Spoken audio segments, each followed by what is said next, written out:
What's up guys, ChasingLamely here, and welcome to the new tutorial series, I guess. So for this series we're just going to go, first things first, we're using the FM19 beta, not the original, not the main game. English, right. So get out of the way out front, I will replace this video at some point with a more in-depth tactical video.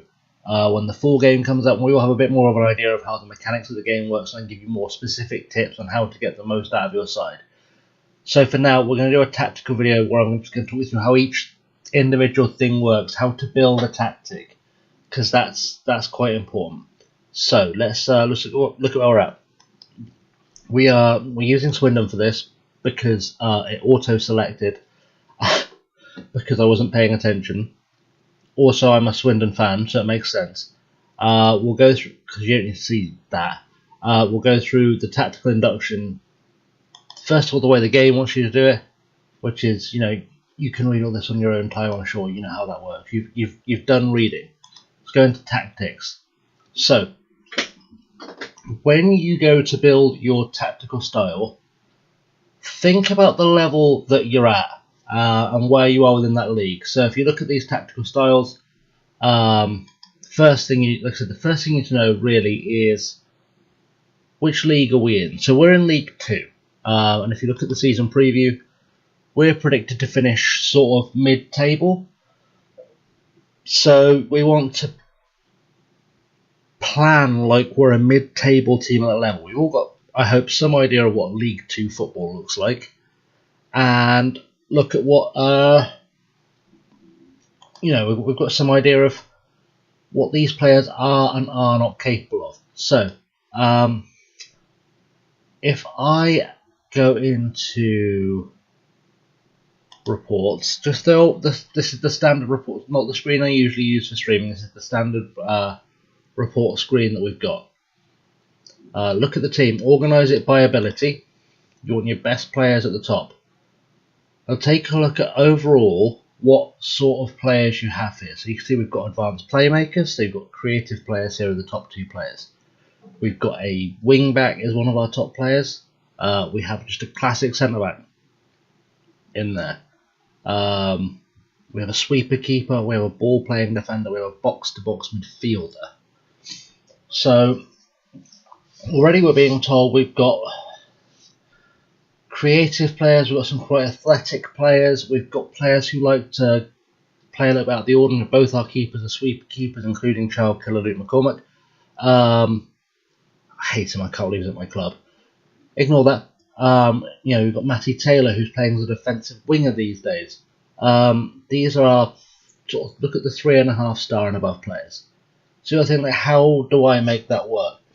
Now, what you'll notice if you go through the squad is that what we don't have are your trequartistas. We don't have any enganches. We've got a false 9, but that should be ignored largely. Don't look for anomalies. Look for what roles you have in surplus throughout your first team squad. In fact, we put the entire squad, and you can even see what we're developing. It's still exactly the same. We have a Masala, but he's not going to play because he's not good enough. We've got poachers, we have a shadow striker, which is about the highest level of technical skill you tend to find at this level. So we've got very traditional roles. What that tells us is that when we're building a tactic for this particular team, we've got to keep things very, very simple. We don't have the players for some of these tactical roles. So what we're looking at is, if you look at control possession, if you're going to build a tactic to control possession, first of all, you've got to be fairly confident you're one of the stronger teams in that league. So, for example, if you're playing in the Premier League, you could play control possession with your Chelseas, with your Manchester Cities, your Uniteds, your Arsenals, your Tottenhams. You can do that because you know you're going to be, by and large, better than most of the teams around you. Likewise, with the Gegenpress. This requires you having really fit players, really hard-working players, great marking, great tackling skills, just generally really good positional awareness. That's not going to work at this level. as pretty as it is, and I'm not saying it will never work at this level. I'm saying it as a general rule, it won't work at this level. Again, tiki-taka. This requires you to have really good players who can pass, creative players, players with good vision. It requires you to have actually quite strong players because they've got to be able to hold on to the ball. And again, you have to be able to fairly comfortable rely on the fact you're better than most of what you play. That's not going to work for us at this level. It might work for you further down, and we'll talk about how to make these tactics work. So again, vertical tiki-taka, same thing. Wing play, this is more our level. So if we look at the squad, I didn't want to turn those around, that will confuse me. It's already confused me, I've just done it. Right, let's do that. Right, now if you look at our squad here, these are our best players. Do you see much? If I highlight the players about the players I'm talking about, do you see much there in the way of a winger? Take your time. We don't have wingers, so that style of football isn't going to work for us. So wing play is out. In general, at this level, a 4-4-2 will work wonderfully for you. And if we bring in a couple of good wingers with some good solid pace, which Matty Taylor unfortunately doesn't have anymore, we can play with wingers and we can make the wing play style work. So you've got to consider these things. You have to consider what kind of players you have in your squad. That obviously for wing play, wingers are quite vital. For tiki-taka, you want central midfielders and attacking midfielders, defensive midfielders who are very comfortable on the ball. Gegenpress, you want a midfield and a defence that are very comfortable playing the ball, tackling, working hard, and control possession. Again, everyone in your team needs to be good at passing. It doesn't work here. So, we'll look at route 1. And route 1 is very simple. You'll see it on the graphic. A defender picks up the ball and hoofs it forwards. That's all it is. Now, this, as a style, works brilliantly if you're a non-league club or Tony Pulis. It really doesn't help any other time. And I say it with the greatest respect in the world. This is a waste of good players. This is the tactical formula you use when either your players are terrible and you have no other option, or your players aren't as good as the players they're going to be playing against, and you're desperate, and you just need something to work. This is how Stoke played under Tony Pulis. It's not pretty, it's not okay, but use it, and honestly pretty much only use this if you're playing in, say, the Conference North or South. This is the only way players of that standard can play. But we're not quite there yet. So, and also, like, looking at the Swindon team we've got, as you've just seen, a lot of the midfielders are our best players. So we'd be doing them a disservice by bypassing them, essentially. So we'll look at the fluid counter-attack. We'll see what we've got here. Now, with the fluid counter-attack, what you'll find is that your team sits back very deeply and then tries to hit them on the break. So to make this work, what you need is solid defenders, first and foremost. If you can't rely on your defensive midfielders to be able to make tackles, this is not the style for you. Purely because all that will happen is you're opening the floodgates. You're letting those better teams that you will come up against at you. You're inviting goals to be scored, essentially. So unless you're confident your defence can win back the ball and get the ball upfield quickly, and you've got players to chase it down, this style won't work for you. The direct counter-attack, much the same way, requires less quality passing players, but much faster attacking players. And again, also requires you to have decent defenders. We don't have those here. We don't have those at Swindon. So, then we have the Catenaccio, which is very, very structured. Everyone stays in their position. You tend to have 5 at the back. You have this libero in the middle, which is essentially a ball-playing sweeper. It's just like rocking a cradle. It's great against tiki-taka if you're a weaker team. It doesn't really do much else. Again, you need players with good positional sense. You need players who are willing to work hard. The key guy is this libero because he's also your main, as well as being your main defensive asset, he's also your main creative outlet on attack. This, as the name suggests, would work very well for a lot of Italian clubs. Probably not at this level, although we've probably got the players for it. And then you've got the classic Mourinho part of the bus.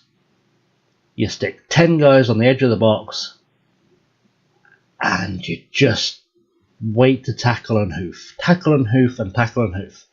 So, what we're going to do here is we're going to do a create your own style thing. We're going to start from a 4-4-2. But we'll start from a 3-5-2 because it probably better fits what I've got at the club. So let's look at what we've got here and we'll go back into the squad screen and we'll build it, and I'll justify how I'm doing this as we go so you understand how the thought process works. So, we've got Steven Alzate, who's going to be our kind of middle guy. Put Doughty, Diagoraga there, Nelson's at centre-half. Kyle Noyle, I think, can play at centre-half on the game. He can't, in fairness, he can't really play it right back in real life, so we'll put him as a centre half for now, and we'd retrain him as that because it's just making the best of what we've got. In fact, because I haven't done anything else yet, we can do it. So we'll retrain him as a centre half, just to make it simple on us. We're not going to put Luke McCormick anywhere near our team, and again, this should just give you an idea of what's doing what. The reason we've got 3-5-2 is because it does make the best of what we've got here. In fact, we'll put Woolery up top because he can do that, and then we'll use McGlashan on the right wing. That's all I really need to show you how we're going to develop this tactic, how we're going to put this together. So,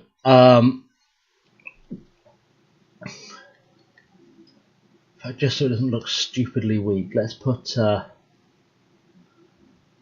Luke Wolfender in there. Why not? Okay, so first things first is to pay attention to the roles you have. Pay attention to what partnerships do what on the field. So, in defence, you don't need anything fancy. You can use this middle guy as a covering player, which means he's essentially going to play as like a half sweeper. It wouldn't necessarily be my first choice, especially if you haven't got anyone that's really any good at it, like we haven't at Swindon. But what you'll find is that if you've got a stopper, usually in a 3-man defence, you want 2 guys just playing straight defence, no messing, no fussing, and then you choose whether you use your cover or your stopper. Your stopper is going to try and get people in this run, but in this area, in the attack, essentially get their attacking midfielders. But you're really relying on these 2 defenders here to do a job. And they need to be able to track back and they need to be able to get back quickly. And we don't really have any pace to speak of to get back quickly. So, then you have to think as well, what level is this footballer at? Like, so we've got a no-nonsense centre-back. No-nonsense centre-backs, realistically, you want to be doing very little. So, let's put Nelson there as like that centre-half. Then you have to look at how this. So say let's pretend we had a fullback here. If you've got a fullback, you want to think about how you want to play. So we're a mid-table side. A lot of what we're going to be doing in terms of our main tactic is reacting to what we're playing against. Are the teams we're playing against better than us, worse than us? So at this level, and only at this level, I'd be looking to use a fullback on, say, support or on automatic maybe. Just because that way when I change tactics, that changes with me.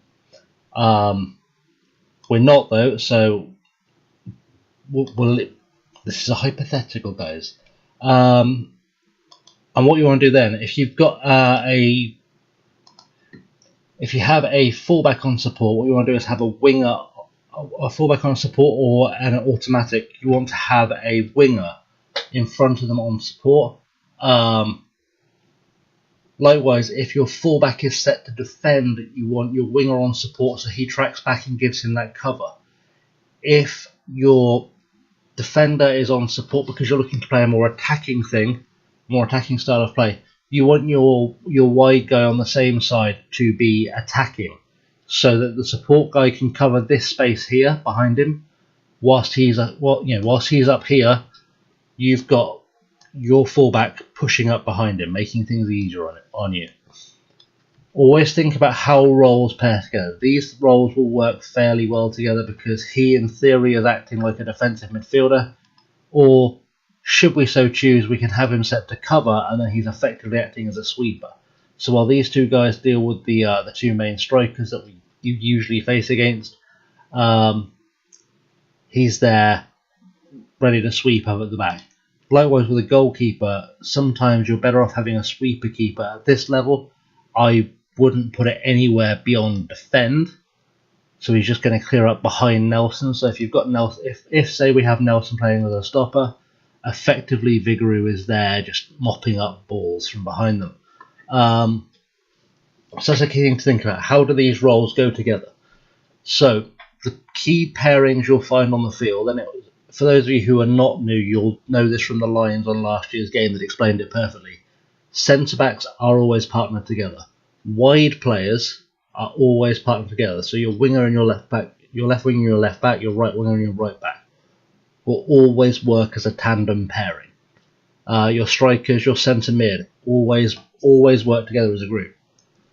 So you need to make sure these roles complement each other. So the first thing we do is, because it's the core of our side, we're going to look at how we want this central midfield to play.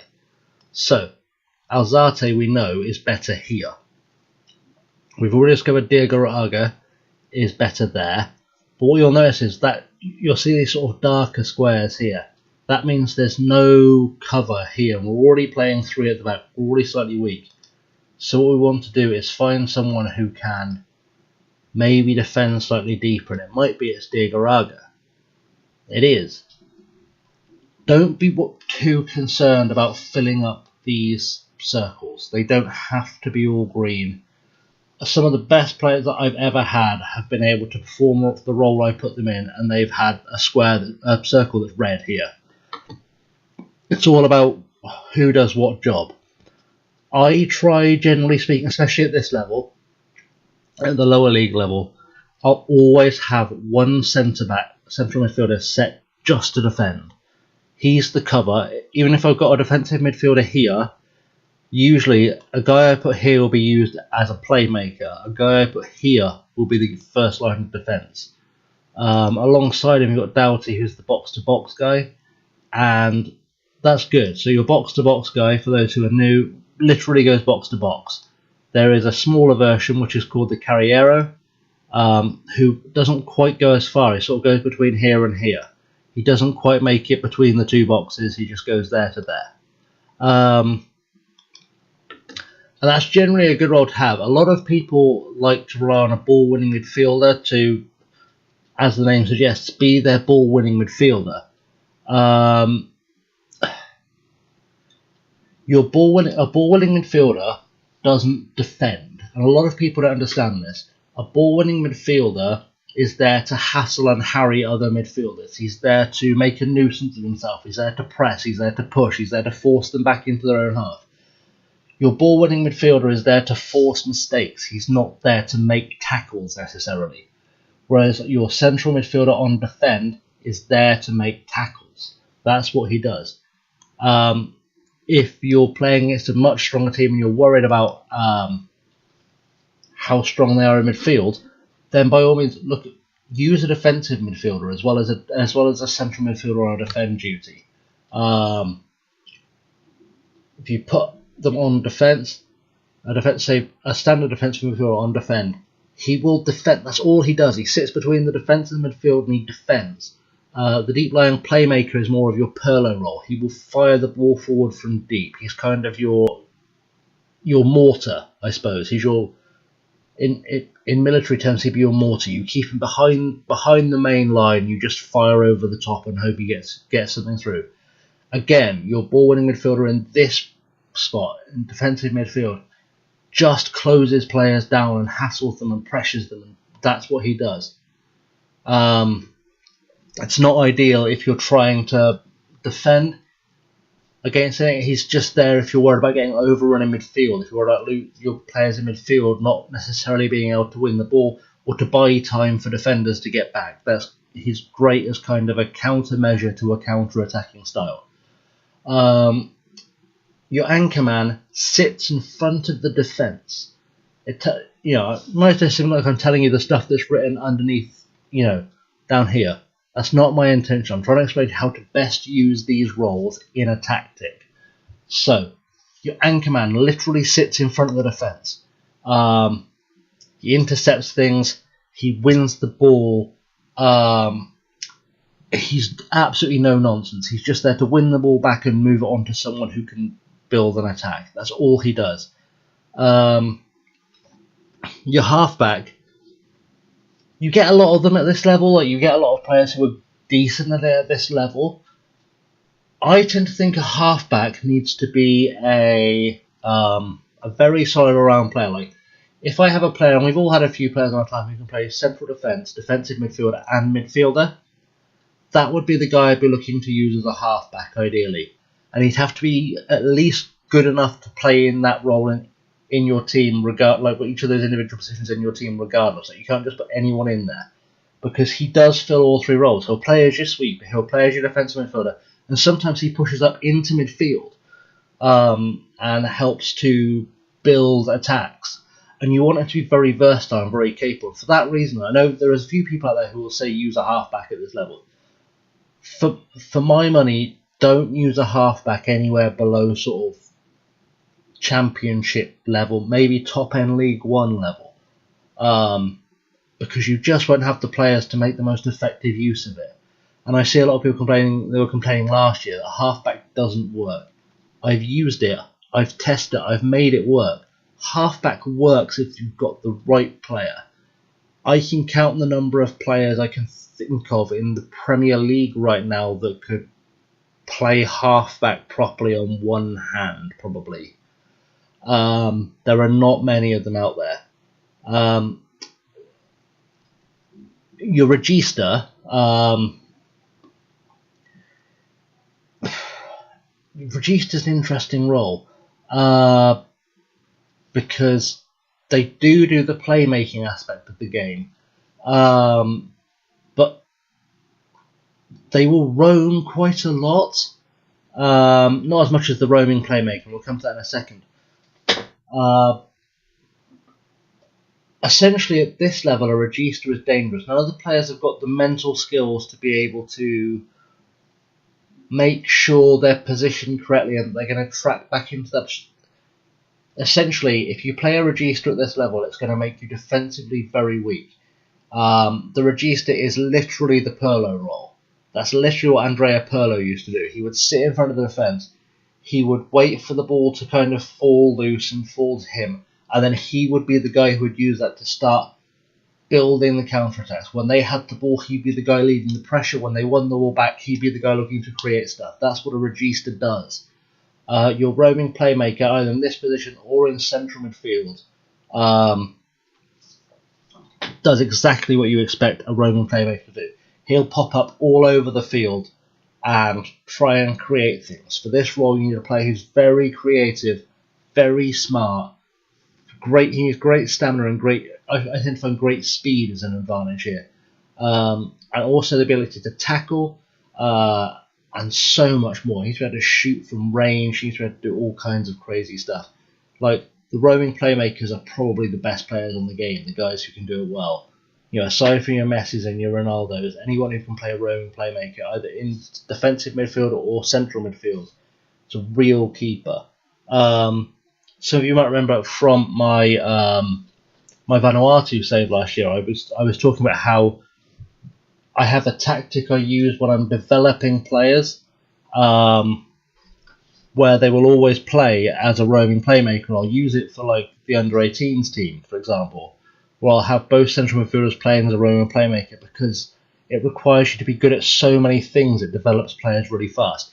That's the only use for it at this level. At a higher level, that's the roles you want, like your Pogba's in, for example. You want your, if you go back a few years, you want your Yaya Toure in that role. You want your Lothar Matthäus in that role. You want that creative, running, exciting player in there. Or if you just want to laugh, you can put Fellaini in there, because he can't do it. Anyway, so that's how we use the defensive midfielder. I think I was going through this before. So yeah, as I was saying, use the defensive central midfielder as your defensive midfielder, your ball-winning midfielder in a pressing system, doing the pressing.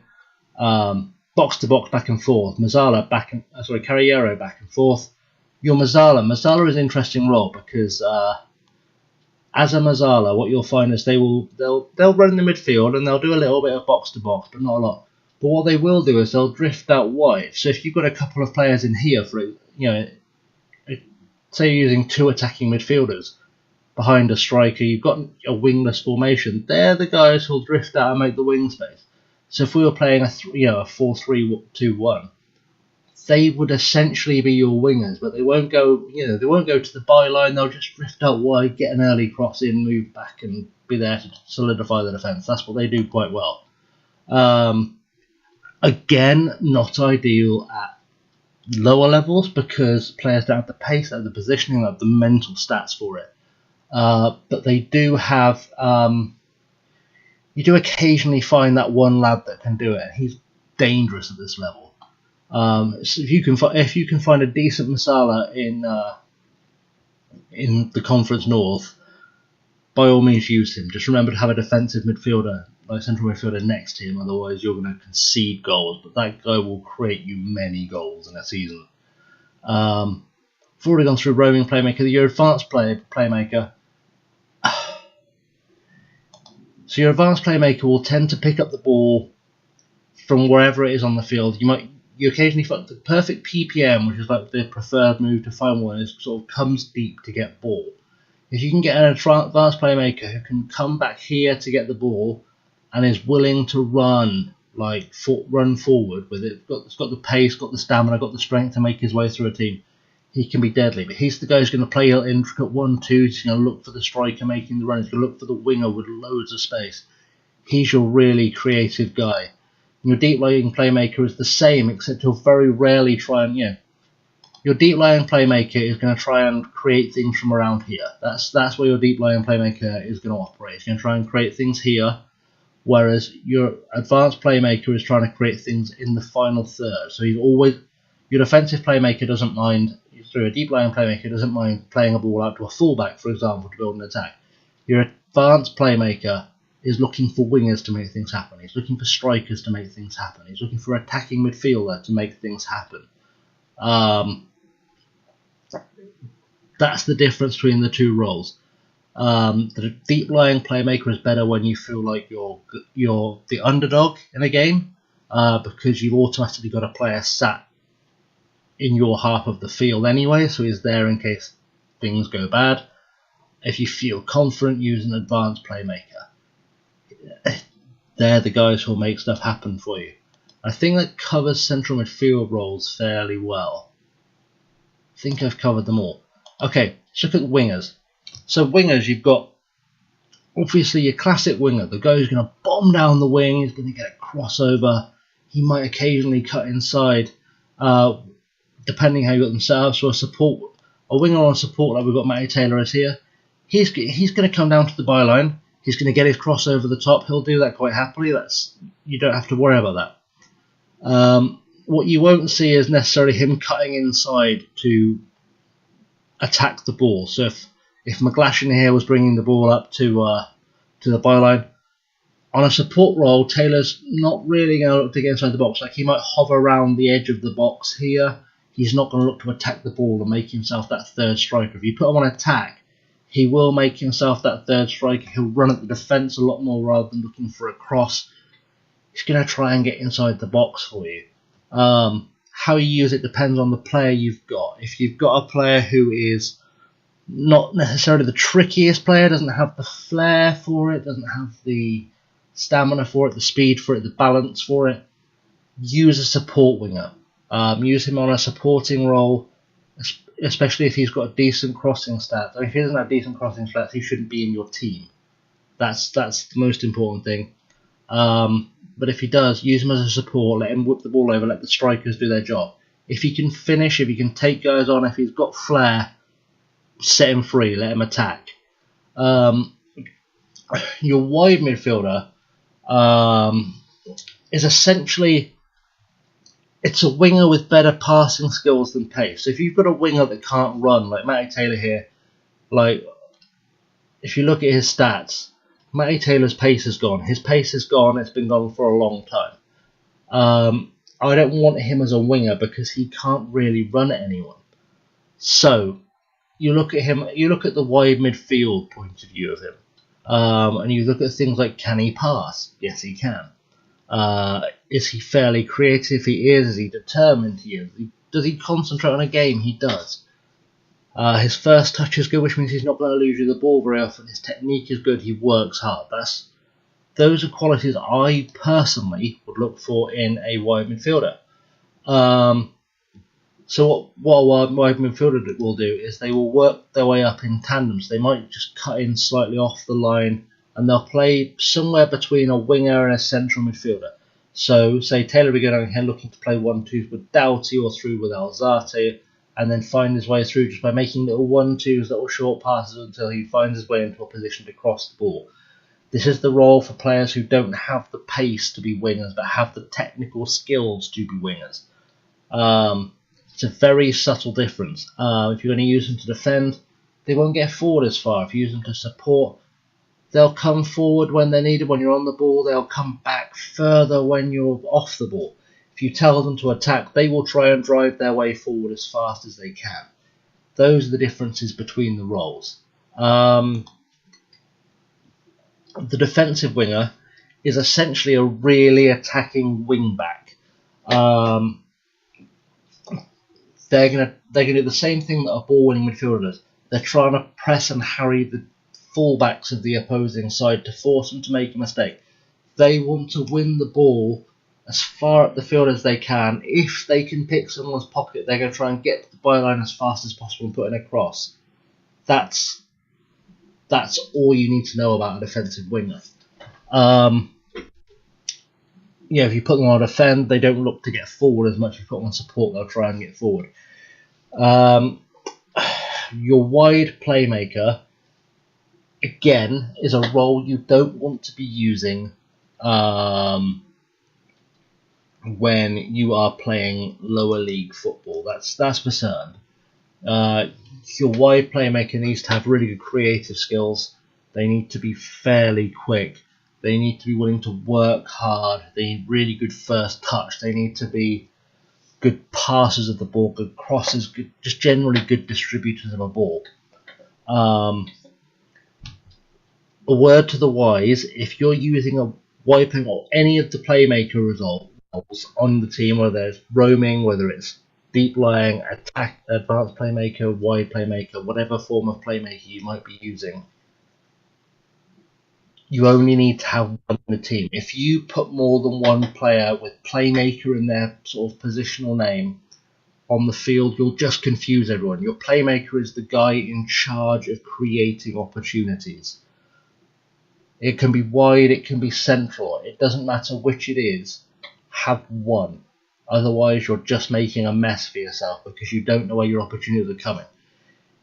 Examples of good wide playmakers in world football right now. You'd be looking at your Gareth Bales, you'd be looking at your Ronaldos, you would be looking at Yarmolenko's quite good at it. You'd be looking at those sorts of players. It's a higher level type of position. You might consider this in the Premier League, in La Liga, in Serie A. You wouldn't consider this in the National League at all, really. But it's a good option to have in your toolbox if you know how to use it. It's a really tricky position to use well. You have to have just the perfect player for it. And one thing I will say is, personally, I wouldn't use a wide playmaker unless this circle here was entirely green, because it's such a tricky position to find someone for, and you don't want to get it wrong. Your inverted winger is essentially a winger who, rather than looking to go for the byline, he's trying to cut up the inside and get into the box. It's like an inside forward a little bit, which we'll get to in a second. You want him to try. He's essentially going to come up as far as he can and then try and cut inside and run for the penalty spot. He wants to get goals, but he wants to get goals from deep. The player you use for this role needs to be very quick and very comfortable with a ball at his feet. Typically speaking, if they're left-footed, you play them on the right. If they're right-footed, you play them on the left. That makes sense. Because these guys are looking to cut off the wing as fast as possible, get inside and score. The more attacking you make them, the more time they'll try and score. These, again, if they're not quick players, you are taking a risk. Don't use this in a team that's low. Like if you were predicted to finish 21st in the championship, don't use this role. Okay, don't break out the inverted winger, because he's going to leave you just open down here all the time. To a counter, you're just going to be easy pickings. You've left that entire side open. They'll rip you to pieces. This is very much a role for when you expect to be dominating games at the level you're in. So think very carefully about how you use it. So if I was going to use Matt Taylor, for example, so looking at the overall, if I was going to use Matt Taylor in this position, I would use him as that attacking wide midfielder that's sort of recommended as his best role. And because of that, because I have him on an attacking role, if I had a fullback here, he would be on support. He wouldn't even be on automatic necessarily. He would be on support. That's how I would be using him, because you've got to cover that space all the way up here. Right. Now, obviously McGlashan, if you look at let's backtrack a little bit. If you look at McGlashan, his best thing is on the wing. We use him to demonstrate the attacking winger as well. He's quite quick, so he would be the guy you'd use as your attacker on support. If we look at positioning for attacking wingers, your winger does exactly what it does further back. It's just they won't defend quite as much. So if you're worried about leaving gaps for defending, you'll see it here. If you think you might come under attack, don't, especially without a fullback, for sure, don't use this role. But just be careful how you deploy it. If you're going to deploy an attacking winger, you need 4 at the back minimum, because you're creating too much space here. That'd be my take on the situation anyway. Advanced playmaker. This does pretty much the same as the wide playmaker before. They're going to come in from wide. They're going to try and score goals. If you have them on support, they're just going to sort of come in across the back, across the edge of the 18-yard box here and become an extra creative force trying to get the ball forward. If you put them on attack, they're going to try and get inside here and score. That's but they're also going to be trying to get inside here and lay off little 1-2s with everyone and get the ball, work the ball into attacking position. Your inside forward is exactly what the inverted winger does. So if you put it on support, it's going to come inside, make himself a nuisance, lay the ball off. Hopefully someone will score. It's very similar to a playmaker, an advanced playmaker, except when you designate a player as an advanced playmaker, as I said before, he becomes your main outlet for creative play, whereas as an inverted winger, they're just another player on the pitch. They're not expected to be the focal point. So you want him either on support to be coming inside, laying off, or on attack, you want him to be coming inside and being a third striker. If you look at the trequartista role, he's very similar to the regular attacking midfielder. He wants to be playing in and around here, so he won't necessarily attack. But again, the trequartista is a playmaking role. He's the focal point of every single attack you do. Don't play a trequartista and a playmaker together, it will go badly. Don't play a trequartista at this level, it will go badly. A trequartista needs to be a top class player, one of the best I think in it. Something that I've seen in my lifetime would be someone like Totti, like Hullet maybe, Zidane. Zidane was a very good trequartista, very capable of just creating a nuisance and creating lots of chances in here. Your wide target man is essentially the big lumbering winger that you sometimes find. It's always at this level. Like, you very rarely at the top level where you find a real, like a 6'3" winger who looks like the guy's built of stone, like he's Thor or something.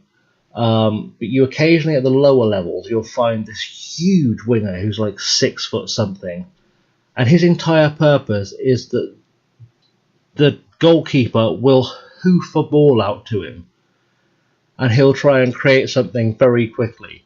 He's your Route 1 like god. Only ever use one target man in a squad for the same reason as the playmaker. He's the guy you're trying to get the ball to create stuff for everything else. But very effective in a role like this. Very, very effective. You can see it here. Here's the outlet for clearances and long balls from the back. You want to position against a smaller, weaker fullback. He's going to get hold of the ball, hold the ball, and pass it on to someone. That's all that guy does.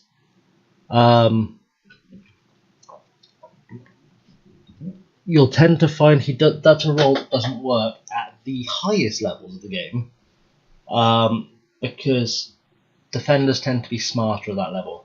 There doesn't tend to be, you get the odd one or two guys that can do it, like your Heskies. There aren't many big lads who can play on a wing, just hold a ball up for too long against a top class defence. Your Raumdeuter, essentially, a Raumdeuter you would never ever use at a lower level because he's basically useless.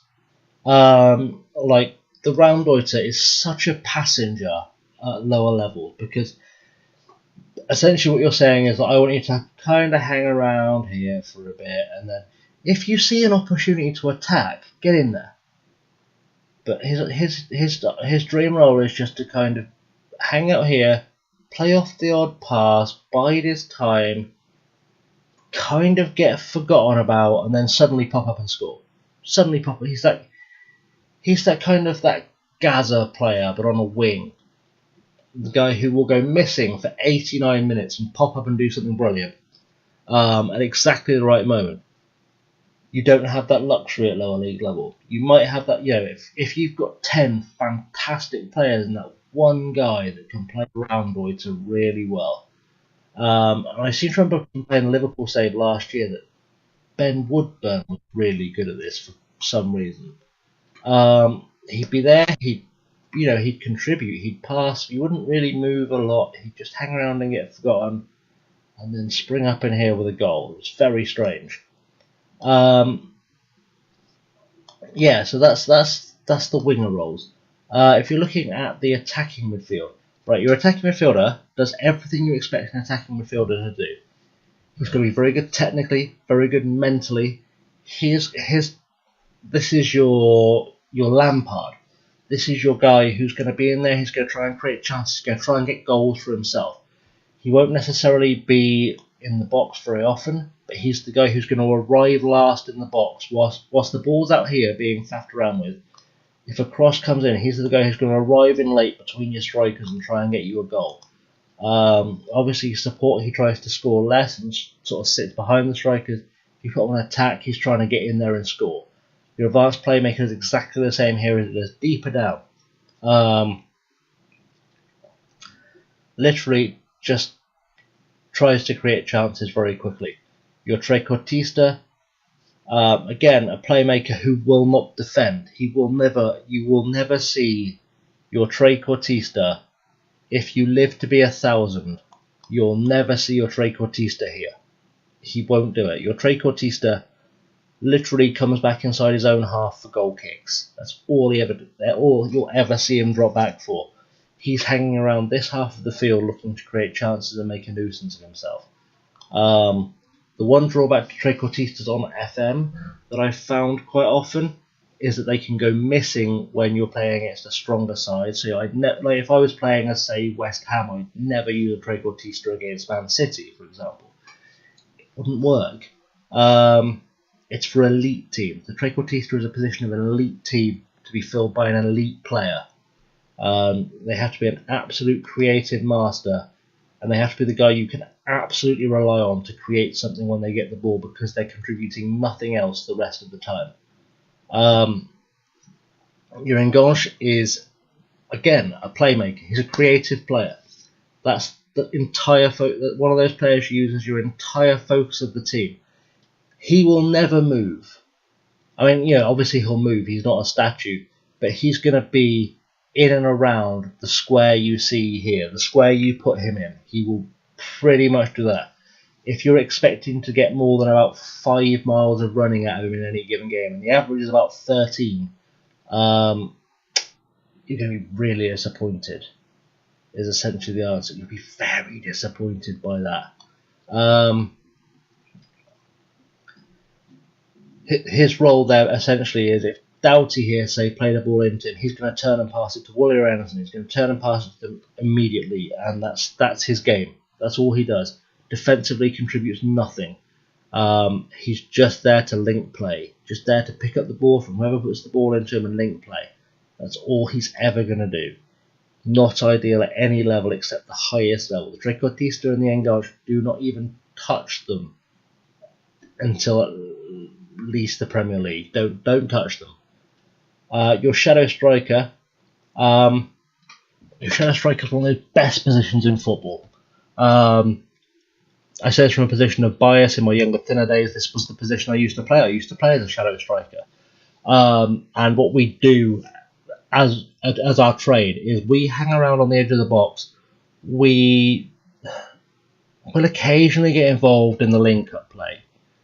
It's very rare. We do occasionally get involved in the link-up play. What we're waiting for, and you typically play us behind one striker, sometimes it works behind two, depending how you've got them all set up. We're waiting to get the ball in the box, and to essentially, these guys will draw defenders away. You know, these guys are here essentially as decoys as we're steaming through here to score. So we're trying to come in from deep, arrive late in the box, use the strikers as decoys or just as options, and we're the guys who are going to score goals for you. If you're going to have a shadow striker in there, they've got to be quick, they've got to be aggressive, they've got to be brave, they've got to be composed, they've got to be able to finish. For the love of God, do not use anyone as a shadow striker who cannot finish. It will go badly for you. If a defender loses the ball, you know, if you lose the ball, and one of the centre halves has picked up, your attackers aren't the ones going after him. Your shadow striker is the guy going after him. Your shadow striker is that guy who's going to just harass them. He's the guy who's going to charge down the keeper. He's the guy that's just going to try and put pressure on. This role works brilliantly at almost every level if you can find the right man to fill the role. But you have to pair it with the right things up top, and I'll go through that in a second. I'm very aware this has been a long video, longer video than I normally do. We're 48 minutes already. Okay, right, let's look at attacking positions. So, I should have done this in 2 parts, but too late now. Okay, your deep lying forward, as you can see here, tends to play deep, tends to hang around the edge of the box. For a deep lying forward, what you really, really want is someone big and strong and confident holding up the ball. He's got to be a bit of a creative player. You want a guy who's got good passing skills and good vision for this role, because they will occasionally score goals, but finishing is not an important part of their game. They will bring in their strike partner, they'll bring in your support striker, your attacking midfielder, they'll bring in your wingers. They bring people into the game. The deep lying forward is kind of what Emil Heskey was best at and never really got credit for when he was playing. Very good at being the big lad who'll hold up the ball and find the pass. And that's kind of just really useful in our deep lying forward. Your advanced forward can only attack. All he does is attack. He has to be good at passing. He has to be quick. He has to have a really good anticipation of the ball. He has to be able to score goals, which is really vital. Ideally, you want him good in the air. Being quick is important, though. So your advanced forward, we've got Woolery here. If any ball comes over anywhere near the box, he's going to try and chase it down, either create something with it or score. That's what he's going to try and do. That's all he does. Your target man is a bit more of a static position. He's your big hench guy. They're usually about 6'5", 6'6". They're big guys, your Duncan Ferguson type guys. They've got the strength to hold guys back. They've got the aerial presence and the heading ability to win the ball in the air and bring in the smaller guy next to them to bring in the strikers. Bring in the attacking midfielders to just get the ball to one of their own teammates. They're the guys you're targeting with free kicks from outside the box, the indirect ones, because they need to be able to score with their head. They don't need to be great finishers, they need to be able to score with their head. They're the guys you're trying to get your corner into. You'll stick him between your two centre halves when you get into set pieces. He'll be the guy you try and get on the end of high balls. Your poacher, that's your Gary Lineker type. For those of you who are old enough to remember, or your Alan Shearer type. All they do is hang around the box and score goals. They goal hang and score goals. The role that everyone played when they were 10.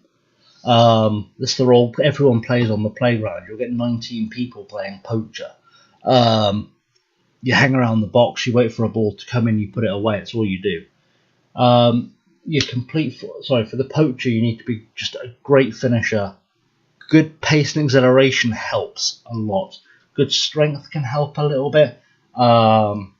Composure and finishing are your two vital ones, though. They just need to be able to stay calm and put the ball away. Your complete forward has to be able to do everything, as the name suggests. They've got to be able to hold up the ball and come deep and play out passes like your deep lying forward.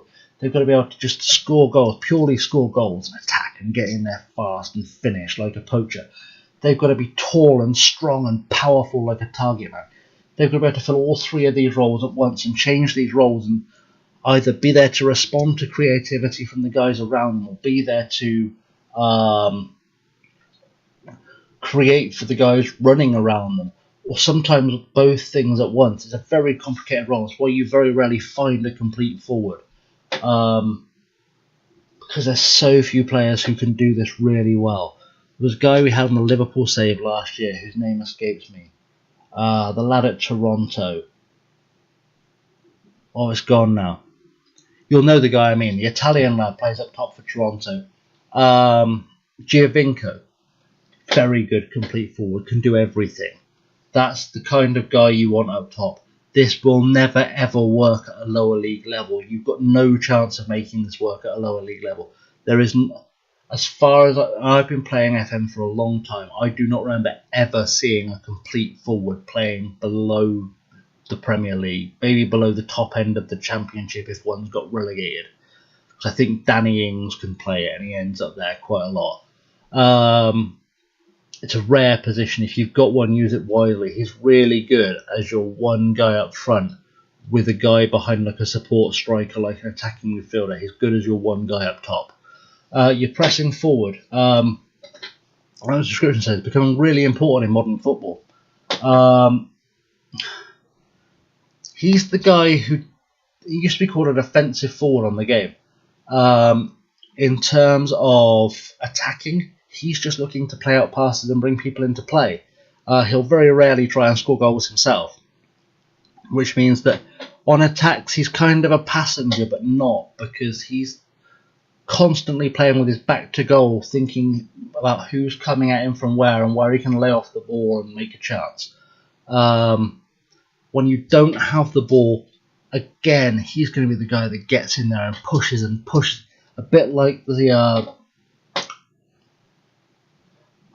second striker. He's the guy who's going to come through and try and push down on defence, put them under pressure. Like if a centre half is spending too long on the ball, he'll be the guy that tries to win it back. These roles are fairly self-explanatory. The more you tell him to defend, the more he'll go for that pushing. The more you tell him to attack, the more he'll try and create. Support is generally the best balanced way of doing this. The trequartista up front does exactly what the trequartista further down does. So he drifts around, looks for position, tries to create stuff. It's a very simple role. Still, even up front, don't use him at a lower level. And your false 9, he's always best used on his own.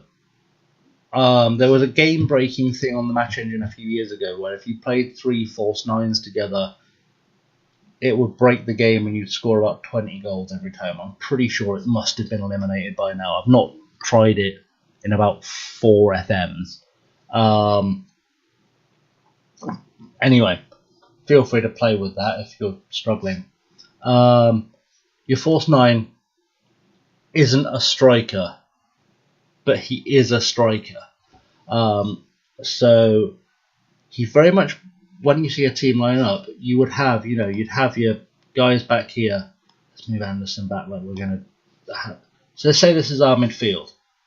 We'd have Woolery in here, playing as a striker, say, playing as your false 9. And we might have, say, Taylor up here. We might have McGlashan here, and you might look at this and think, let's put Alzate on a shadow striker.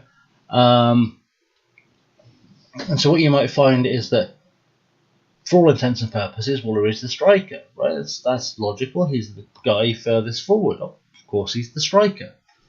Except he's not. What's going to happen is that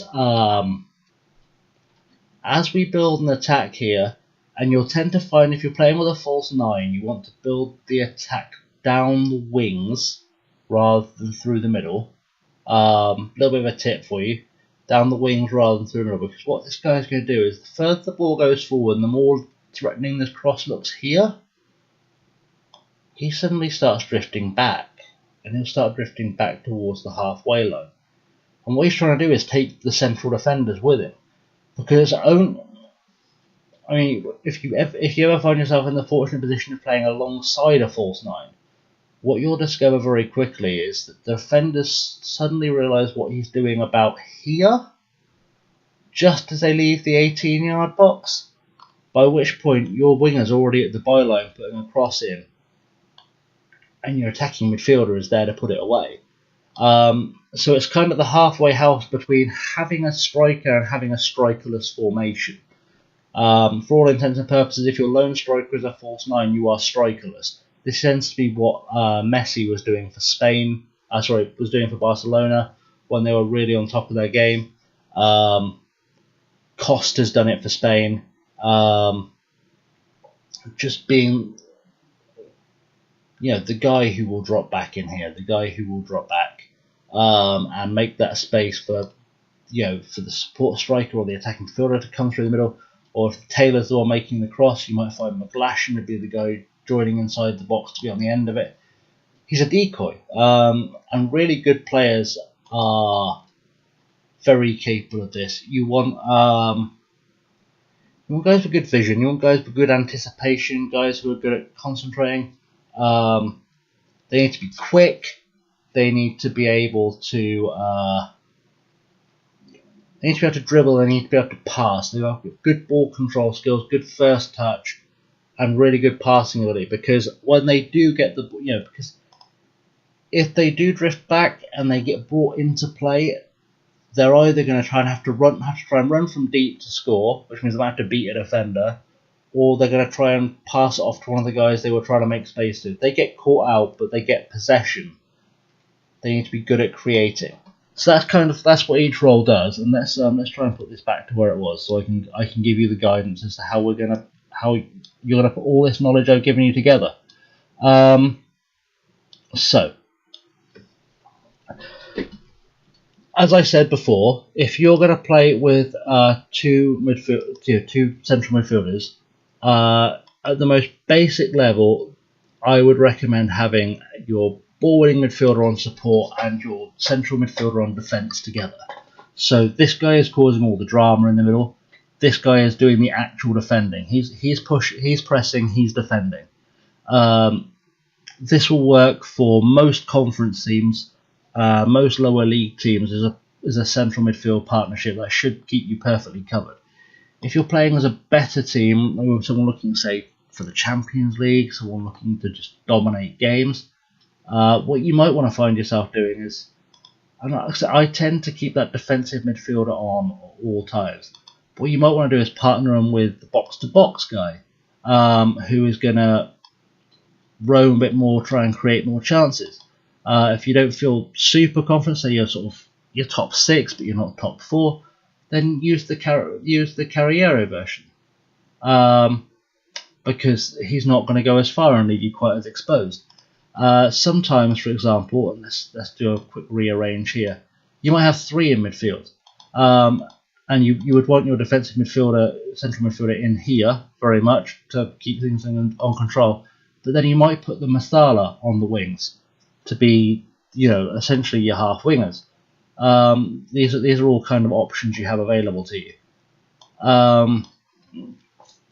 But always keep your defensive central midfielder, and then be very careful with what you put next to it, depending on where you are. Would be my advice when building a tactic. If you're going to have your advanced playmaker in here, I would very much have a defensive midfielder here. Because he's going to move, he's going to leave gaps. You're going to want someone here to sweep up after him. So be very careful where you place your playmakers. Again, if you have a deep-lying playmaker here, maybe don't. Maybe consider having a third midfielder here, rather than using, say, an attacking midfielder, because you're going to find that he drops back and creates space in where he's left. So these things work. The other thing you can do as well is you can have a 3-way partnership in midfield, up top, and defence. Now, if you use an attacking midfielder, or as an attacking midfielder, I believe he becomes part of this midfield trifecta, and you might find actually this combination here would work very well for you.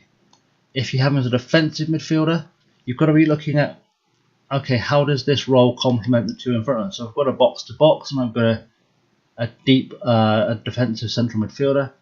I might want to have an anchor man in there, probably.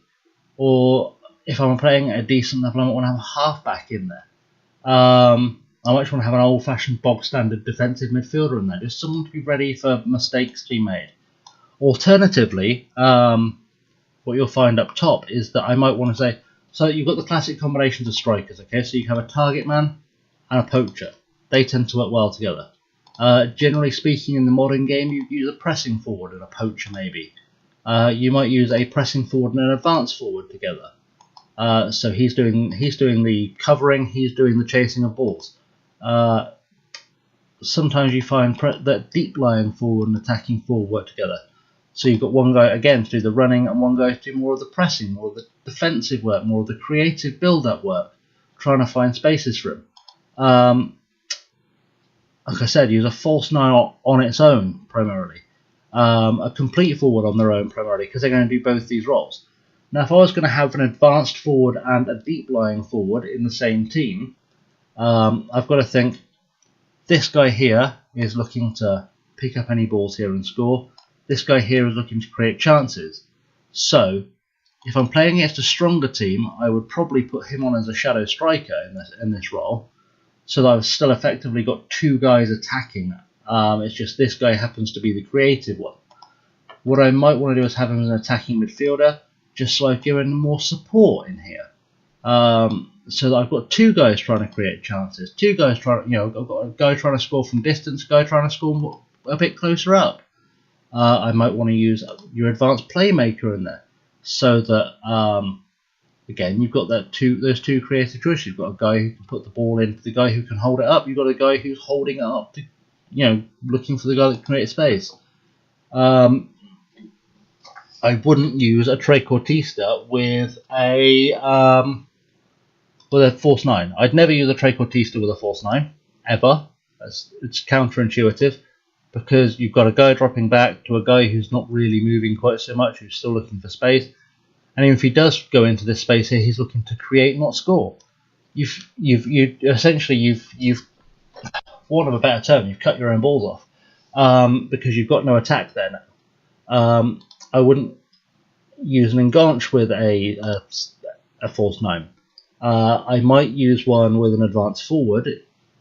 I wouldn't use one with a poacher.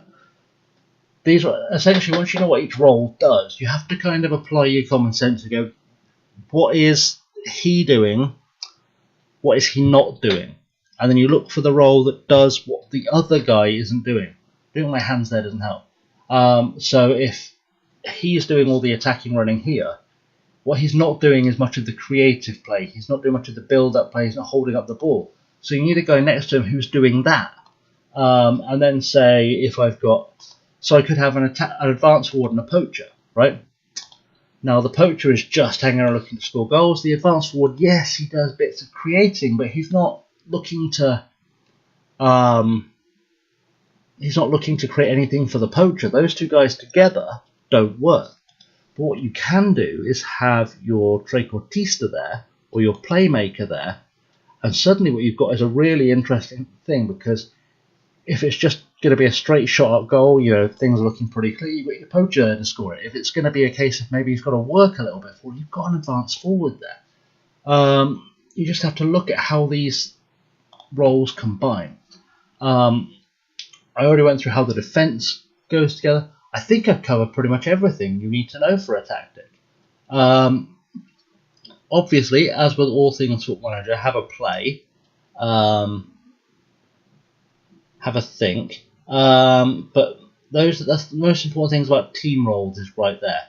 And I'm very aware this is a super long video now, like an hour and 6. Okay. Last things to go through. Mentality, obviously, apply as you will. Essentially, it goes from balance to very defensive. If you're looking to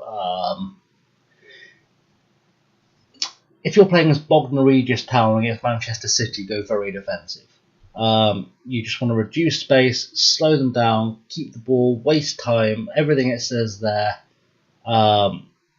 Just take no risks. The closer you are to them in terms of, if you're the underdog but not by as much, go up towards balanced. If you're about equal, go to balanced. If you're better, judge just how much better you should be and go with that. It's generally that's the base level way. Obviously, if you've got a team that's really good on the break, go cautious and then use the counter attack. Look at the strengths your team has and work out how best to exploit that. If you're good at soaking up pressure and hitting someone quick, use cautious. If your best bet is just to tire players out and just keep attacking until you score a goal because you don't have a defence, use the attacking or the very attacking. This is all common sense. Right, now let's look at the possession. In possession, if that shouldn't have done that.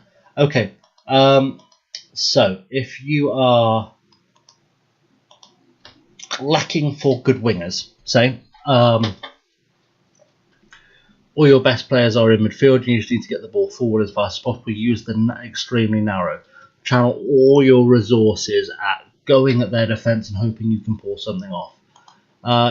If your wingers are your best bet, your wide players are your best bet, go extremely wide. Stretch out the defence as wide as you can. Try and create some space in the middle. That's the way forward. The middle ground is if your team is fairly balanced all the way through. So if we look at the team we've got here, for example, we're weak on the wings because we don't have fullbacks, and we're better through the middle. So we probably try and play sort of narrow or very narrow. If I had good wingers, I might start trying to push out wider. So apply that as you will. With approach play, passing to space is good if you've got good creative players who are good passers, who have good anticipation stats. Players who can move too. I wouldn't necessarily pass into space at conference national level, because a lot of the players there tend to be older and not as good, and they're not going to be able to get on the ball. You'll just start giving the ball away. So this is very much, the better your players, the more chances you've got of being able to pass into space and create something. Right, playing out of defence. It looks really pretty when you see Barcelona do it. Barcelona can do it. Man City can do it. Liverpool can do it, in theory. Top teams can do it. Your 38-year-old slogger who spent 20 years in the Football League and now plays for, St Albans, if that describes anyone, I have no idea, so don't take it personally. He's not the guy you want to be passing that ball to. You don't want him trying to dictate the passing play. If your defenders, all of them cannot pass, do not play out of defence. If they can, by all means do. Then look at your strengths. If you look at the team we've got here, all our strengths seem to be to the left side of the field, so we might want to focus playing on the left-hand side. If it was the right, you'd do the right. If our best players were in the centre, it's explanatory. In terms of overlaps, this only really works if you've got a fullback and a winger. Certainly only works if you've got fullbacks. Like, I couldn't use it in this formation here. Because what you're looking for is for a wide player, or your Masala maybe, to hold on to the ball whilst the fullback goes round them, and they're the ones that play the cross. Likewise, underlap, pretty much the same thing, except it's going to be a winger holding, so we could use it in this one, for example. We might have Matt Taylor holding onto the ball here, and we might be looking to have Michael Doughty pick up the ball from him running through. Consider what all of your players bring before you try this. If you've got wide players who are good at holding up play, use an underlap or an overlap. If you've got players who are not necessarily quick, these are worth considering, and then consider where the quick guy is, where the creative guy is. Are they the fullback with the good cross? Overlap. Are they the central midfielder who's a playmaker? Underlap. That's pretty much the way forward. Passing directness, very self-explanatory. If you're playing tiki-taka, always get that wrong. Short passing, little tiny touches, just keep moving the ball around. Maybe you're comfortable on the ball, you're a slightly better team, you don't want to waste too much energy. Short passing, very simple. Standard, mix your passing up. You don't know what's going to work, but you'll make it work. If you're the underdog, if you're trying to play a counter system, if you need to get the ball forward quickly because you're losing, start looking towards more direct passing. If it's 10 minutes to go and you're 2-0 down, you're desperately chasing a game, you should be able to win. For the love of God, play hoofball. It's very simple. Tempo, again, is much the same thing. If you're a very good team, you're way better than the team you've got, you might want to play short passing with extremely low tempo, and that's that nice, smooth, hold on to the ball for hours kind of football that Barcelona like to play. You see a lot of South American teams playing. It's very leisurely, very casual, very, very simple. And what that does is it preserves energy. It means if you need to attack later on, you've got the legs to it, but it also means the team you're playing has the legs to attack later on. Obviously, increase the tempo the faster you want to get the ball around. If you put the tempo to higher, what you're going to do is knacker your opponents by A, driving them crazy because they can't get to a ball that keeps moving around, and B, tire them out from chasing you all over the field.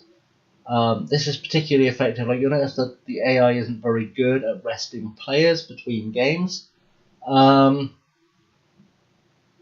So maybe what you want to do in that circumstance is go, well, look, they've all started on about 80% conditioning. So if I put my tempo up to super high, we'll just knacker them out and we can beat them all in the last 20 minutes. Likewise, if you haven't had a chance to rest your players since the last game, drop the tempo down. Let them rest. Let them relax. Time wasting, exactly what it says on the tin. You can never waste time. Keep the ball moving, try to attack. You can sometimes waste time. If it looks like the right time, you're 1-0 up, 2 minutes to go, waste time. If you are playing as West Brom against Borussia Dortmund, you might just want to play for the draw, defend very tightly, waste all the time in the world, try and see out with a clean sheet. You know, time wasting is used for controlling games, used to control games. Right, your final third, mixed crosses, exactly what this is on the tin, every possible type of cross. A floated cross is good if you've got big guys who are good in the air that are very, very strong. It will hang in the air for a while, hence float cross, giving them time to get into position, get their heads up to the ball, and do something with it. This works really well with target men, deep lying forwards, who are big and good in the air. Whipped crosses. If you've got a smaller lad who's quick and good in the air, whip it across. Get it in fast. Defenders can't cope with whipped crosses because they don't see the ball coming very well. If you've got a guy who's quick enough to react, get on the end of it, smack his head and get it in, that will work wonders. Alan Shearer used to respond really well to a whipped cross. The harder you hit the cross in, the more likely he was to put it away because it just gives that power straight to the head, boom, in the net, quick.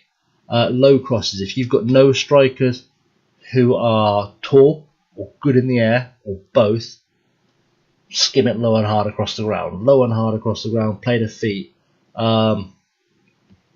If they're fast and the defender doesn't know, the defender's not necessarily great at anticipating things. You've got strikers with good anticipation. A low cross is good for you. Again, use your common sense. If you're playing Football Manager, we assume you've watched football. If you've got Michael Owen and Lionel Messi up front, a float cross isn't going to work, but a low cross just might. In terms of how you use the crosses, early crosses are best used when you've got slow wingers, when you've got a team with a really good defence who you might be trying to hit on the break. If you've got a quick team, you're trying to hit them on the break, you might have defenders tracking back, but you might not get the ball at their forward, hit the early cross. If your wingers are quick and unlikely to get caught or good at beating men, you don't need to hit an early cross because an early cross isn't necessarily a more accurate cross. It's just creating opportunity as fast as possible. You use early crosses with direct passing and high tempo. You wouldn't use early crosses with short passes and low tempo. It doesn't make any sense. Shooting on sight. Only if you're desperate or if they've packed the defence. If they've parked the bus, you might have to shoot on sight because you might not be getting the ball into the box. If it's 2 minutes to go and you're 2-0 down, you just want people firing in shots. It's a desperation move. It doesn't work in ordinary play. You wouldn't ever set up shoot on sight from the start of a game. I've never seen a need for you to set it up. I know a few people do and it has success. In real life, you would never go, every time you see the goal, mate, just have a shot. Why? It's wasteful. You've all watched football. 99% of those shots from outside the box go flying off into a stand somewhere. They go out for goal kicks. They go nowhere. You'd never instruct your players to deliberately try those. That's desperation football. Working the ball into the box goes really well with tiki-taka. Goes really well with any kind of passing, short passing combination you've got. It's the Arsenal walk. My granddad calls it walking the ball into the net. You pass, you try and create a space. You get the ball into the box, work it in. You need really good passing players for that, really good creative players for that, really quick players for that because they need to be able to get between gaps fast. This will almost never work at non-league or lower league level. If I was at this level, the only one of these I'd be considering starting a game would be hit early crosses, and that would be if I was the underdog. Play for set pieces. If you're the underdog, or you're trying to waste time, it goes really well with wasting time. Play for set pieces. Try and draw fouls. Try and draw free kicks. Try and draw throw-ins. Try and draw corners. Try and draw any set piece you can.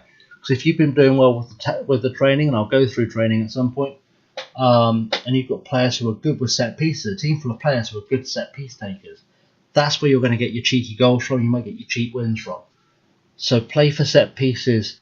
I mean, you can play for set pieces at all times if you really want to. If you've got good free kick takers, by all means play for the set pieces. But that's going to be a really good source of goals for you if you are the underdog in any given situation. Dribble less. If your players can't dribble, don't make them dribble. It's very simple. If you're playing a passing style, dribbling at players might not work. If you're playing a counter style, you're going to want to dribble more. Running at defence, again, if you can't beat players because you have the flair for it, you don't have the technical ability for it, don't run at the defence. If you've got the speed and you've got the technical ability, run at the defence. It's very simple. Creative freedom. You've got a lot of really good creative players and you're the better team in a game. Tell them to be more expressive. Like, say, wild example. Say your midfield five was Ronaldo, Beckham, Zidane, Messi and Iniesta. You'd let them do whatever the hell they wanted. Be more expressive. Do what you like. If you've got this shower of shit in the middle, it's time to be more disciplined. Do only as I tell you to do. Hold your shape. Only do the thing. Keep it simple. That's what that does. Tells them to keep it simple. Right, now, when you're in transition, so you've lost possession or you're winning possession between the two phases of play, you've got a choice to make. You can do nothing and just hope they figure it out. Risky, but it might work. But you've got a choice. You can immediately counter-press. You've lost the ball, boom, you want to straight back on it, straight back on it, straight back on it, straight in their face. That's what you want. Counter-press them. You're literally just saying, you've lost the ball, we're going to try and immediately get it back. This works really well if all your players can tackle. Works really well if all your players have good positioning. Works really well if all your players have good determination. If you've got a team full of lazy gits like you're going to have at most non-league clubs, no. Just no. Regroup is the opposite. Regroup means your players don't necessarily have the hustle. They don't necessarily have the tackling ability. They don't have the work rate to get in there and counter press. What they do is they know where they play and they'll get back and they'll form their defensive positions. They'll get in their nice straight lines. They'll hold their position. They'll reset. They won't necessarily go straight for the ball, but they'll be in a position they need to be if the opposition makes a mistake. Regroup is good for lower league clubs. It's the simplest option, it's the easiest option, it's the go-to for most clubs. So, essentially, and this is not a hard and fast rule, and I'm still experimenting. There might be combinations of this that work better than others. Counter press if you're good, regroup if you're bad. Got it? Right. When possession's been won. Now, this depends on what kind of players you've got. If you've got slow but technically very good players, hold your shape, because you're going to be using short passing. You're going to be using slow tempo. You're going to be using, common sense. Hold your shape. Be patient. Relax. Build an attack when you're ready. Don't rush. If you're Stoke under Tony Pulis, you won the ball back here. Counter. If you're the weaker team in any given game, if your players aren't technically gifted, get the ball, get it forward. Get the ball, get it forward. Get the ball, get it forward. Very simple. Get the ball, get it forward. Couldn't be easier. Could not be easier to pull off. Right. So again, good teams hold shape. Not so good, counter. Simple. Okay, now, your goalkeeper in possession. This very much depends on how fast you play the game, on your tempo. If your thing is to slow down, rebuild position, you've got your team regrouping, the holding shape, say, tiki-taka, short passes, slow tempo. Get your goalkeeper to slow things down. If you need to waste time because you're controlling the game, waste time, slow pace down. If you are chasing a game, if your whole ethos is counter-attacking football, getting it forward as fast as possible, distribute it quickly. It's very self-explanatory. They've made this as simple as it's possible to make tactics this year. Distribute to player or area. Right, now this very simple. If your fullbacks are good passers, if your goalkeeper is a bad distributor of the ball, go to a fullback. Centre halves that can pass or bad striker, bad goalkeeper distribution. Centre backs. Okay, that's very simple. If they're better at distribution, your goalkeepers, aim for your most creative player. If you've got a playmaker in the middle here, to the playmaker. He's the guy you want to be starting all your movements. If you don't have a playmaker, and yes, you can play without a playmaker. I did it very successfully last year. You're probably going to want to distribute it to your flanks. Get it out to your wingers as fast as possible. This works very well if you've got a wide target man, or if you've got players with a good first touch, good anticipation, going to pick up the ball. Distribute it to the flanks, get the ball forward. If your goalkeeper is good at distribution, they're good at kicking specifically, to the target man, let him start building up play. If you're desperate, if you've got a really good kicking goalkeeper, just hoof it up over the defence. Okay, bad teams, better teams, really good teams, very, very good teams. Basically, or very, very bad goalkeepers. Either or. Distribution type, roll it out. If your keeper can't kick, don't make him kick. Use his hands. If your keeper's got a really good throw on him, make him throw it. Really simple. If your keeper's got a good passing rating, short kicks. If he's got good kicking, long kicks. Adjust to your goalkeeper. If you've got two goalkeepers, one's good at kicking and one's good at throwing, and you swap them round. Don't square peg round hole. Don't do it. Very simple. Finally, I'm sure that's what your all thoughts are. Finally, guys, over it. Finishing talking now. Out of possession. Only use the offside trap if your defenders have got good positioning.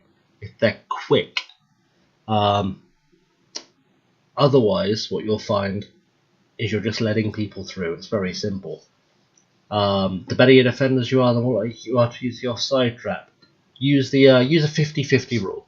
If you think your defence in terms of pace, anticipation, decision making are in the top half of the league overall, use the offside trap. If you don't. Very simple. Right. Your line of engagement is how far up the pitch your attackers will start to get in. Your team will start to get involved in defending. So you put the line of engagement here at much higher. This means they're constantly going to be trying to defend. This is your Gegenpress. This is your high pressing formation, but you want lose the ball, get back on it immediately, try and win it back, go that far. Go with your higher line of engagement. If you're a bit more relaxed over here, engage much lower. It's also good for compressing your team. If you know that, okay, their defence are quite good at playing the ball and our strikers can't tackle anyway, or they're a bit lazy, there's no point pressing them. Bring your strikers back to compact the shape, give them less space. That's what this will achieve. Likewise, for your defensive line, if your defenders are old and slow, bring them back. Don't leave a gap behind them. A quick attacking forward, advanced forward is going to get into. Don't leave a space there. Don't leave anything to chance. If you've got 3 35-year-old centre halves because you're playing at Nuneaton, drop them on the line. Bring them as far back as you can. Don't leave any room for error. Never leave a gap behind here that you can't go back.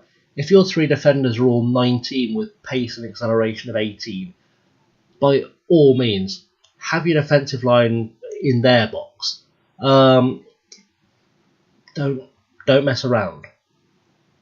Slow defenders, less so. So say nearer to 5, nearer to 10, nearer to 0, 5, 10, 15, 20. Very simple. So 0, 5, 10, 15, 20. Honestly, if it's 5, still put it back. Be safe. Not sorry. Defensive width. If they have got good wingers, go wide. If they've got good wingers who you can't match for pace, and they've got good guys in the centre to play it too, go narrow. If they're going to play down the middle, go narrow. If you're not sure if they could go any number of ways, keep it standard, keep it normal, keep it simple, very straightforward. Tighter marking. If your players can mark and they are fast, use tighter marking. If your players cannot mark or aren't quick, don't use tighter marking. Because if you get your players too close to them and they get turned and they're not fast enough to chase them down, or they're in the wrong position and the guy they're supposed to be marking is gone, you're exposed. Use this very, very carefully. Pressing intensity. If you want to start pressing the second they get the ball, go extremely urgent. If you don't care because you're Manchester City and they're, Redbridge Town or whatever, doesn't matter. Press when you feel like it. So, yeah. However desperately you know you'll only need to win the ball back. If you're playing a better team here, playing a worse team here. Better team here, worse team here, better team here, worse team here. Increments in between. Right, prevent short goalkeeper distribution. If they've got a goalkeeper who likes to throw the ball to his defence to roll the ball out, they're playing with ball-playing defenders. And you've got a deep lying forward in there. You've got a support striker in there. So I'm gonna stop calling him a support striker. Let's use the word shadow striker. Sorry, old habits. They used to be called support strikers. If you've got someone who can get in there and make a nuisance of themselves, prevent the short goalkeeping distribution. In fact, prevent it anyway. Do whatever you can. Press the goalkeeper to stop him building from the back. Because if he has to hoof it, you've got more chance of winning it. Especially with some big lads in midfield, some good headers of the ball in midfield. You've got a really good defensive midfielder. Prevent the short goalkeeping distribution. Make him hoof it long. Make him take the risk. Win the ball back and counter. Very simple. Tackling. Stay on feet if your defenders are aggressive. Like, if they're super aggressive, they like to pick up a lot of free kicks, stay on your feet. If they are the opposite, if they're a bit timid, tell them to get stuck in. Never use get stuck in if your defence has an average, aggression of 19. Don't tell them to get stuck in because you'll have no defence left on the field.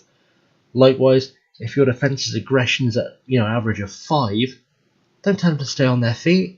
They're just going to back off of them. You don't want to back off of them. That leaves gaps. It lets them score goals. Gives them opportunities. Use your loaf. Right.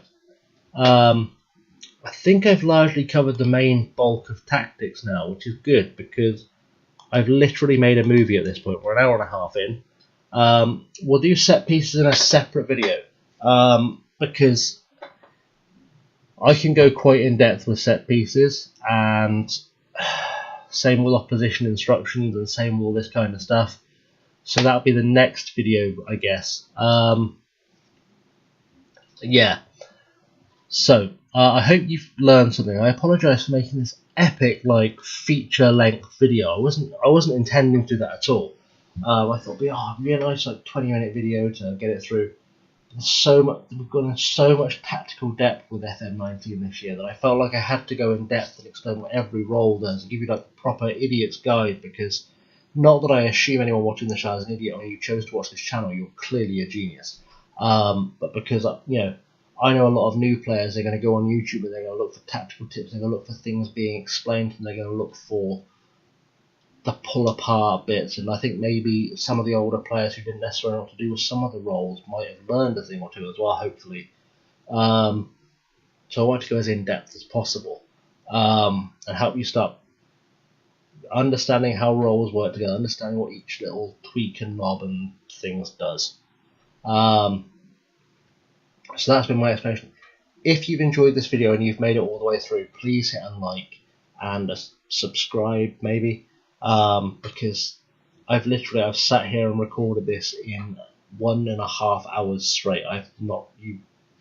This has not been edited at all. You've seen everything I've done. There's been no faffing around. There's been no messing around. It's not even been a script. It's just been off the top of my head. Could have been shorter if I scripted it. Life. A lot of work went into this, guys. So if you can hit the like button, hit the subscribe button, check out the main videos on the channel as I do this. We're doing the Cardiff beta save. If you're watching this later on with the full game, you've probably got the Journeyman save to watch. There's a whole bunch of other content as well, other videos, other games, and also we stream live every Wednesday on YouTube, Twitch, and Mixer. We're easy to find. It's ChasingLamely everywhere. Yeah, thanks very much for watching, guys. It's been a real pleasure having you here. Until next time, I've been ChasingLamely. Thank you very much, guys.